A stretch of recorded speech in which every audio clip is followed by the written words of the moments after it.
المغرب مع موعد تاريخي. طاس تؤيد قرار الكاف والمغرب هو بطل كأس إفريقيا 2025.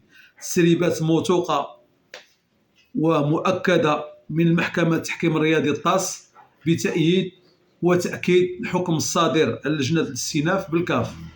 يعني الناس شافوا لجنة الاستئناف واش غلطت في حق السنغال أو ما غلطتش، فإذا به كيتحققوا غير من القوانين ومع الدفعات اللي قدم المغرب، يعني دفعات جد قوية ديال تسجيلات اعتراض مكالمات ديال بزاف ديال الحوايج وما خفيه كان اعظم.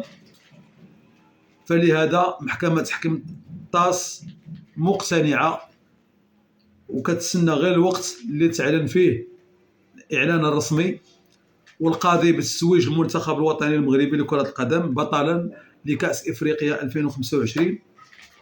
ووفق هذه التسريبات المؤكدة اعتبرت المحكمة التحكيم الرياضي طاس السنغال منهزم، يعني خاسر في المقابلة بنتيجة 3-0 مع توقيع عقوبات ضروري، لأن هذيك المزالة كاملة وما تكونش عقوبة ما يمكنش. ضروري من العقوبة ضد المدرب أولا، يعني الطاقم التقني، وضد بعض اللاعبين اللي تا هما كانوا كيحرضوا على الانسحاب.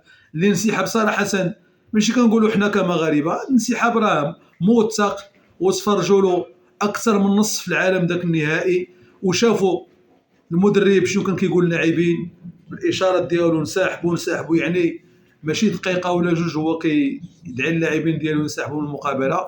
الطاقم التقني حتى هو، اللاعبين ازيد من 99% ديال اللاعبين كلهم انسحبوا، وفي واحد اللقطه راه انسحبوا كاملين 100%.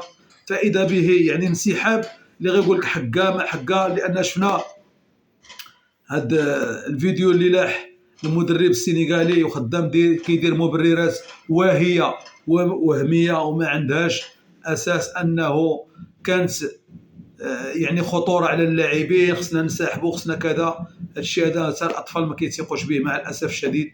الناس العقول المريضه، الناس ولفوا في المستنقع ما ولفوش نلقاو اللعب النظيف. فاذا به الاتحاد السنغالي حتى هو كيتعرض لعقوبات لكره القدم اكيد، وكيعد هذا القرار في حال تاكيديه رسميا، وغادي يتاكد ان شاء الله الرحمن الرحيم انجاز تاريخي لكره القدم المغربيه وتتويج لجهود الجامعه الملكيه المغربيه بقياده السيد فوزي القجع. يعني صراحه دار واحد المهمه كبيره في هذه السنوات اللي قاد الجامعه الملكيه المغربيه، دار ثوره رياضيه كيهضر عليها العالم. والدليل على ذلك الانجازات التاريخيه لجميع المنتخبات السنيه. يعني يكفيك انه المغرب بطل كاس العالم للشبان اللي فاز على الارجنتين ب2-0. يكفيك انه المنتخب المحلي الثاني دا كاس العرب وفاز على جميع المنتخبات العربيه.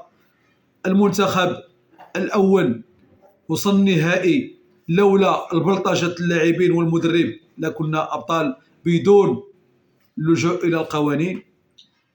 تأهلنا التاريخي لكأس العالم امريكا والمكسيك وكندا في هذا الشهر 6 المقبل ان شاء الله الرحمن الرحيم. يعني هذه كلها انجازات دارت بهذا المكتب برئاسه السيد فوزي القجع وصاحب الجلاله الملك محمد السادس نصره الله وشافاه وعافاه. وبهذا الخبر الجلل ان شاء الله الرحمن الرحيم احنا موعد في قريب العاجل مع الاحتفالات ان شاء الله الرحمن الرحيم مع النجمه الثانيه. هي راه كاينه حاليا النجمه الثانيه، ولكن غادي نديوها قانونيا وتثبيتيا ولا رجعتها فيها ان شاء الله الرحمن الرحيم. فهنيئا للكره الوطنيه المغربيه، وهنيئا للمنتخب الوطني المغربي، وهنيئا لجميع المغاربه من طنجه الى القويره. وتحياتي لجميع المشاهدين الكرام. وما تنساوش الخوت اي واحد التحق بنا او جا شاف هذا الفيديو يدير لنا واحد لايك ومتابعه القناه فضلا وليس امرا. والسلام عليكم ورحمه الله تعالى وبركاته.